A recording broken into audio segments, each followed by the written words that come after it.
Project 1065, Chapter 56, A Wee Iron Coffin. 2 police officers arrived by car just as the boys were dragging Air Professor Dr. Major Melker out of the school. I sagged with the relief. I'd saved him. But when the police saw the attackers were SRD boys, they pulled up short. "This man is a defeatist," Fritz announced to the police officers. "We're taking him to the Gestapo."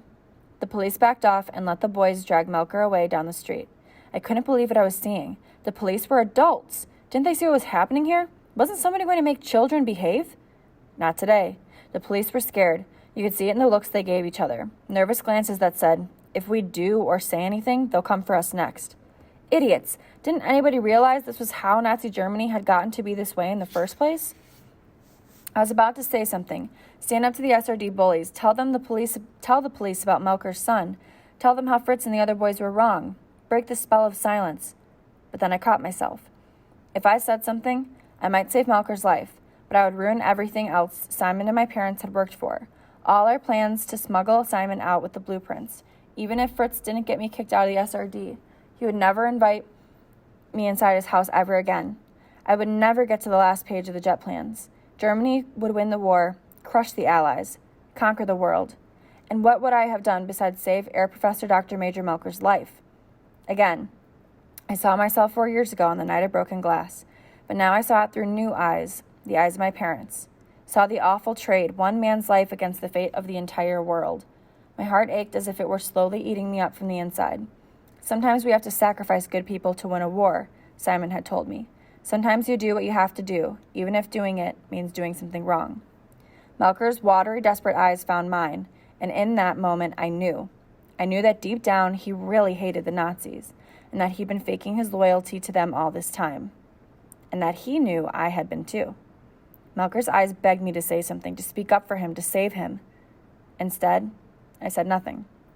I locked my heart away in a wee iron coffin and swallowed the key. It burned going down and tears stung my eyes, but still, I said nothing.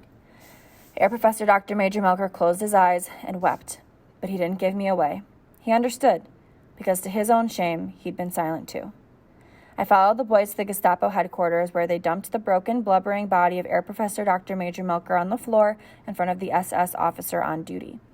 "This man has forsaken the Fuhrer and is undermining our will to fight," Fritz told him. How Fritz, the youngest and smallest of them, had become the de facto leader of the group, I didn't know. "A concentration camp is too good for him," Max cried. "Put a rifle in his hands and send him to the Eastern Front," Fritz said.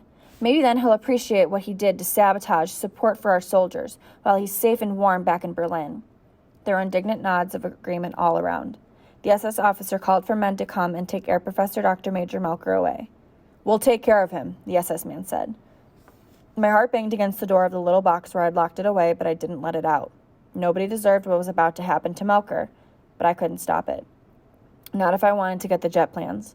But I died inside a little, too. "You won't be needing a teacher any longer anyhow," the SS officer said, and suddenly he had everyone's attention. "You won't have time for it.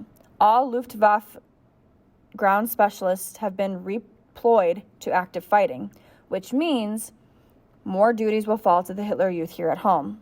From now on, you boys will be managing the anti-aircraft guns during air raids."